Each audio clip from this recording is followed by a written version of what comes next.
भक्तों, जरा एक पल रुकिए और सोचिए, क्या आपने कभी गौर किया है कि कुछ घरों में सब कुछ होते हुए भी सुख क्यों नहीं टिकता? क्यों अचानक बिना कारण धन रुकने लगता है, रिश्तों में तनाव बढ़ जाता है और भाग्य जैसे रूठ जाता है? शास्त्र कहते हैं दुर्भाग्य अचानक नहीं आता, उसे आमंत्रित किया जाता है। और हैरानी की बात यह है कि यह आमंत्रण कई बार अनजाने में एक छोटी सी गलती से हो जाता है। भक्तों, महिलाओं से जुड़ी एक ऐसी पवित्र वस्तु है जिसे अगर गलती से भी उतार दिया गया या किसी पुरुष ने अज्ञानवश छू लिया तो उस क्षण से घर की ऊर्जा बदलने लगती है। पहले धन रुकता है, फिर मन अशांत होता है और अंत में जीवन संघर्षों की श्रृंखला बन जाता है। सबसे चौंकाने वाली बात यह है कि अधिकांश महिलाएं इसे रोज करती हैं, खासकर स्नान के समय, लेकिन उन्हें पता ही नहीं होता कि वे किस महाशक्ति को ठेस पहुंचा रही हैं। संत कहते हैं जिस दिन ये गलती हो गई उस दिन से लक्ष्मी का चरण द्वार से पीछे हटने लगता है। भक्तों, ये कोई डराने की बात नहीं, ये शास्त्रों का वो सत्य है जिसे आज तक बहुत कम लोगों ने सही रूप में समझा है। अब सवाल ये है, वो वस्तु क्या है, उसे उतारना क्यों विनाशकारी माना गया है, और अगर गलती हो जाए तो उसका समाधान क्या है? इन प्रश्नों के उत्तर जानने के लिए वीडियो अंत तक देखना बहुत आवश्यक है। भक्तों, महिलाओं की एक ऐसी चीज होती है जिसे अगर कोई पुरुष गलती से भी उतार दे तो उसका दुर्भाग्य उसी क्षण से शुरू हो जाता है। जीवन की खुशियां पल भर में काली छाया में बदल जाती हैं, घर की सुख समृद्धि धीरे धीरे समाप्त होने लगती है और मनुष्य परेशानियों के अंधेरे में डूबने लगता है। सोचिए भक्तों, अगर वही वस्तु जिसे देवी लक्ष्मी का प्रतीक माना गया है किसी स्त्री ने नहाते समय ही उतार दी है तो फिर उसके घर पर क्या प्रभाव पड़ेगा? बहुत कम लोग इस रहस्य को जानते हैं। नहाते समय महिलाएं एक ऐसी बड़ी गलती कर बैठती हैं जिसकी वजह से घर में अशुभता प्रवेश कर जाती है और अच्छे से अच्छा समय भी अचानक बिगड़ने लगता है। शास्त्रों में साफ लिखा गया है कि महिलाओं से जुड़ी इस खास चीज को कभी नहीं उतारना चाहिए और किसी भी पुरुष को भूलकर भी उसे छूना नहीं चाहिए, वरना भाग्य रूठ जाता है और दुर्भाग्य पीछा नहीं छोड़ता। क्या आप भी जानना चाहते हैं कि आखिर वो रहस्यमयी चीज क्या है और क्यों संत जन इसे उतारने या छूने से मना करते हैं? भक्तों, तैयार हो जाइए, क्योंकि आगे जो सत्य है वो आत्मा तक को हिला देने वाला है। तो चलिए शुरू करते हैं, लेकिन उससे पहले आप सभी के लिए एक आवश्यक सूचना। यदि आप चाहते हैं कि लक्ष्मी माता की कृपा आप पर निरंतर बनी रहे तो इस वीडियो को एक लाइक करें और अपने चैनल को सब्सक्राइब कर लें। कमेंट बॉक्स में जय लक्ष्मी माता अवश्य लिखें और अपनी राशि भी कमेंट में लिखें, क्योंकि हम आपकी राशि अनुसार चल रही बाधाओं के उपाय भी बताते हैं। भक्तों, जो महिला देर तक सोती है उसके घर में लक्ष्मी का प्रवेश नहीं होता। जो महिलाएं सुबह जल्दी उठकर सफाई करती हैं वहां कभी नकारात्मकता नहीं जमती। सुबह जल्दी उठना, स्वच्छता करना, ये छोटे छोटे काम ही घर की समृद्धि के वास्तविक द्वार हैं। देर तक सोने से आलस्य आता है, दिनचर्या बिगड़ती है और आखिरकार जीवन में अवरोध उत्पन्न होते हैं। महिलाओं को अपने बाल और पैरों को हमेशा साफ रखना चाहिए, क्योंकि स्वच्छ बाल और स्वच्छ पैर सुंदरता और समृद्धि का प्रतीक होते हैं। गंदे बाल और गंदे पैर घर में दरिद्रता को बुलाते हैं और लक्ष्मी जी रुष्ट होकर घर छोड़ देती हैं। अब भक्तों, आते हैं सबसे महत्वपूर्ण नियम पर, स्नान का समय। शास्त्र कहते हैं कि सुबह 8 बजे के बाद स्नान करना उचित नहीं। इस समय दिव्य ऊर्जा क्षीण होने लगती है, जोश कम होता है, आलस्य बढ़ता है।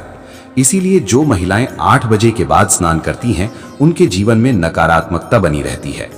यदि किसी कारणवश 8 बजे से पहले स्नान ना हो सके तो 12 बजे से पहले कर लेना चाहिए, क्योंकि 12 बजे के बाद किया गया स्नान दानव स्नान माना जाता है, जिसका कोई पुण्य फल नहीं मिलता। महिलाओं को नहाते समय अपने पानी में थोड़ा सा नमक मिलाना चाहिए। ये एक अत्यंत पवित्र उपाय है जिससे घर में सुख समृद्धि आती है। सुबह खाना बनाते समय एक रोटी निकालकर गाय को खिलाना अत्यंत शुभ माना गया है। इससे कभी अन्न और धन की कमी नहीं होती। भक्तों, सुबह घर के मंदिर में धूप दीप अवश्य जलाना चाहिए, क्योंकि यही समय है जब दिव्य शक्तियां सबसे अधिक सक्रिय रहती हैं। दोपहर में सफाई करने से शुभता का प्रभाव कम हो जाता है और घर में सुख स्थायी नहीं रहता। दोपहर के समय किसी सुनसान स्थान पर नहीं जाना चाहिए, विशेषकर महिलाएं, क्योंकि ये समय नकारात्मक शक्तियों की गति बढ़ने का होता है। स्त्री को देवी का रूप माना गया है। स्त्री का नाभि स्थान शक्ति का प्रतीक है। इसीलिए उसे हमेशा स्वच्छ रखना चाहिए। नाभि की गंदगी माता पार्वती को अप्रसन्न करती है और इससे विवाह में बाधाएं, सौभाग्य में कमी और घर में तनाव बढ़ सकता है। अब आते हैं उस वस्तु पर जो एक पवित्र प्रतीक है, जिसे किसी पुरुष को भूलकर भी नहीं छूना चाहिए और स्त्री को स्नान के समय उतारना नहीं चाहिए। वो सिंदूर और मांग का पवित्र आभूषण, जिसके माध्यम से स्त्री पर सौभाग्य का आशीर्वाद बना रहता है। जहां नारी का सम्मान नहीं होता, वहां कोई शुभ कार्य सफल नहीं होता। देवी देवता भी वहां से दूर हो जाते हैं। अब भक्तों, सुनिए वो बड़ा नियम। शादीशुदा स्त्रियां कुछ खास दिनों में बाल नहीं धोती। यदि भूलवश धो लिया जाए तो पति की आयु, संतान की सुरक्षा और घर की बरकत पर विपरीत प्रभाव पड़ सकता है। बुधवार कुंवारी लड़कियों को बाल नहीं धोना चाहिए, इससे भाई पर संकट आ सकता है।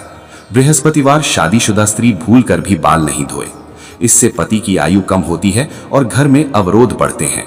सोमवार, स्त्री यदि सोमवार को बाल धोती है तो संतान पर बड़ा संकट मंडराता है, लेकिन शुक्रवार बाल धोना अत्यंत शुभ माना गया है। इससे सौभाग्य बढ़ता है, घर में बरकत आती है और पति के धनवान बनने के योग बनते हैं। अब प्रश्न उठता है कि अगर स्त्री बाल न धो सके और उसे पूजा करनी हो तो क्या करे? बस मांग में सिंदूर अवश्य लगाए, क्योंकि स्त्री की मांग गंगा स्थान माना गया है, पवित्रतम। लेकिन सिंदूर लगाते समय गलतियां नहीं होनी चाहिए। कम या छिपा हुआ सिंदूर पति के मान सम्मान को घटाता है। लंबा सिंदूर पति के जीवन में सफलता लाता है। सिंदूर लगाने से पहले डिब्बी को माथे से छुआना चाहिए। नाक की सीध में सिंदूर लगाना चाहिए। बिना स्नान किए सिंदूर नहीं लगाना चाहिए। किसी और से सिंदूर लगवाना भी उचित नहीं। नवविवाहित स्त्रियों को विवाह का सिंदूर सहेज कर उपयोग करना चाहिए, क्योंकि वो आशीर्वाद से भरा होता है। भक्तों, स्त्री घर की लक्ष्मी होती है। वो प्रसन्न रहे तो घर में स्वर्ग बस जाता है, वो दुखी रहे तो बरकत समाप्त हो जाती है। इसीलिए कहा गया है कि जहां स्त्री प्रसन्न रहती है वहां देवता भी प्रसन्न रहते हैं। झाड़ू को पैर से नहीं छूना चाहिए, ये लक्ष्मी का प्रतीक है। इसका अनादर दरिद्रता को बुलाता है। सूर्यास्त के बाद कंघी नहीं करनी चाहिए। शाम ढलते ही नकारात्मक शक्तियां सक्रिय होती हैं, इसीलिए उस समय कंघी करना लक्ष्मी को रुष्ट कर सकता है। रसोई घर में बिना स्नान प्रवेश नहीं करना चाहिए, क्योंकि रसोई मां अन्नपूर्णा का स्थान है और बिना शुद्धि के वहां प्रवेश पवित्रता को भंग करता है। सिंदूरदानी, चूड़ियां, पायल, बिछिया, इनमें से कोई भी वस्तु किसी को नहीं देनी चाहिए। इससे पति पर कष्ट आ सकता है। और भक्तों, रात को झूठे बर्तन छोड़कर नहीं सोना चाहिए। इससे नकारात्मक ऊर्जा आकर्षित होती है और धीरे धीरे घर की बरकत समाप्त होने लगती है। प्रिय मित्रों, यदि आपको आज की ये जानकारी पसंद आई हो तो हमारे चैनल को सब्सक्राइब करें और वीडियो को लाइक जरूर करें और अपने दोस्तों के साथ में इस वीडियो को शेयर भी करें, जिससे आपको पुण्य की प्राप्ति होगी और आप हमारे साथ ऐसे ही बने रहें। धन्यवाद।